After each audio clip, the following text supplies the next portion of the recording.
The inventor of Magic the Gathering created some really interesting secret special magic cards dear to his heart.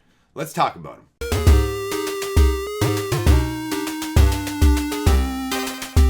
Greetings, owners of fine luxury cardboard rectangles. Today, we are here to talk about the super secret special Richard the Garfield Magic the Gathering cards. If you don't know who Richard Garfield is, he is the inventor of Magic the Gathering. He created some special cards to commemorate events in his life. Now, these cards are extremely rare, and because of what they signify to me, they're also incredibly cool. So let's go way back in time and let's talk about these special moments in the creator of Magic's life. Okay, the guy who has given us special moments in our life, let's talk about a few of his special moments.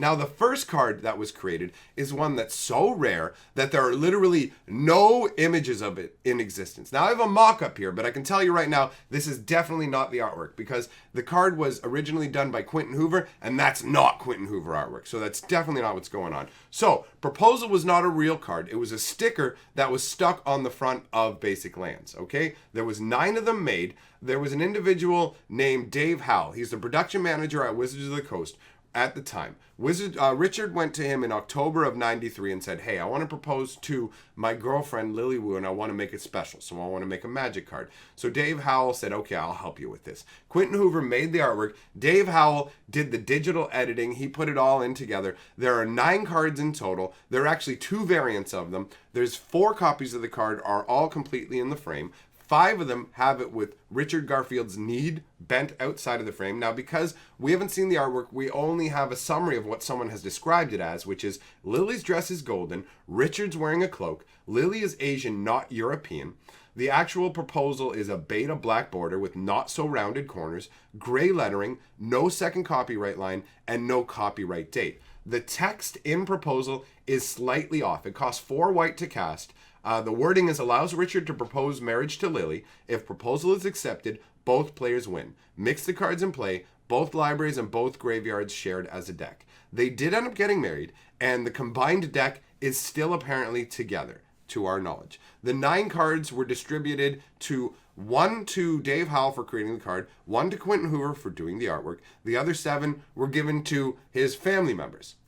So, as a result, there are literally no images available of it, which is kind of cool. There's that burning curiosity where I would really like to know what it looks like, but at the same time, I think it's really neat that in this day and age of information, that is kept hidden. So the mock-up is the best that we have, but if you look at that and you know Quentin Hoover artwork, you know it most assuredly is not the Quentin Hoover artwork. So, that was the first card that was created.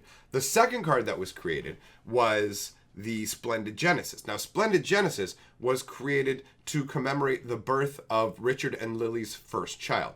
They printed 1 sheet of this, 110 copies. Now, Richard Garfield later said in an interview that too many copies of this card got out because he didn't keep the distribution of it tight enough, and that's why now some are in the hands of private collectors and they're worth thousands of dollars. In terms of proposal, obviously, that wasn't the case. And in terms of us ever seeing the artwork for Proposal, I read an interview that he did 6 years after it came out saying that they didn't originally want to release it because it would be considered maybe crass promotion for the game and that maybe one day we would see it. But considering that this is decades later and we still haven't, and other information that comes to later in the video, I think it's highly unlikely we will ever see the original artwork for Proposal while Richard Garfield is still alive. That is my belief. But anyways, moving forward, Splendid Genesis was to commemorate the birth of their first child. This one costs 4 green, and they're all a cycle. Each one's in a different color, and they all cost 4 of the color, which I adore. I absolutely love that. So this is a 4 green sorcery. Shuffle all cards in the game together and deal them into 3 decks. The game continues with a new player. What a great way to show that you're bringing a child in. And the flavor text is fantastic. She discovered with great delight that one does not love one's children because they are one's children, but because of the friendship formed while raising them. That's fantastic. And the artwork, oh, it hits me in the heart. That hand holding with the little fingers.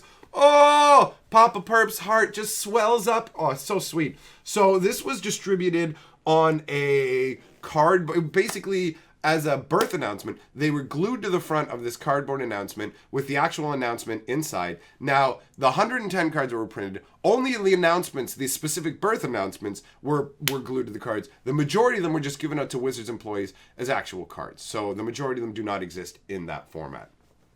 The third card that was created is called Fraternal Exaltation.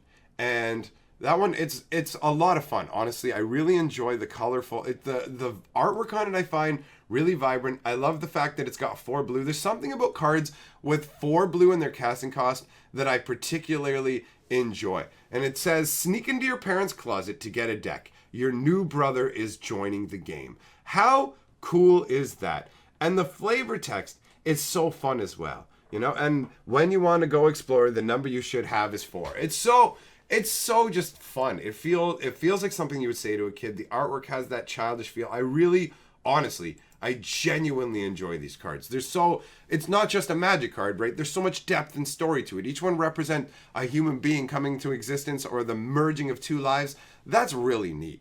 The fourth card we have to talk about is obviously another monumental event. Now, the first 3 happened over a more narrow window of time. The first one was in 93 for Proposal. The first child announcement was in 97. The second in 99. Now, flash forward to 2014. That's when we get Phoenix Heart. Now, this card represents Richard Garfield basically getting engaged and getting ready to marry his fiancée, Coney Kim. And it's really neat, honestly. It's 4 red sorcery. Coney and Richard continue the game and play all games as partners forever. And I just love the fact that you get to commission artwork with yourself in it, make it a full-on magic card. And because you're Richard Garfield, it's a legitimate magic card. It's not some fan-made anything. It's literally a magic card created by the creator of magic. This is a magic card. How awesome is that? Coney and Richard continue playing the game and play all games as partners forever. The minute I heard my first love story, I started looking for you, not knowing how blind that was. Lovers don't finally meet somewhere. They're in each other all along. Fucking A. The level of effort put into this, I love it. Richard Garfield is awesome. So the only thing I wonder and dread is, what will be the 5th card? What will it be? What would you use 4 black mana to signify? Something awful? I don't know. So I don't know if I ever want there to be a 5th card, if I'm truthful. Either way, absolutely love these cards. Thanks for coming by and checking it out. If you found this interesting, you enjoyed it, click the like button. If you're new here, hit the subscribe button. If you're old here, unsubscribe, because I don't like all these. Beat it, you wrinkled old bag. See you next time. Don't leave old people, I'm lonely. We are the 6th color of magic.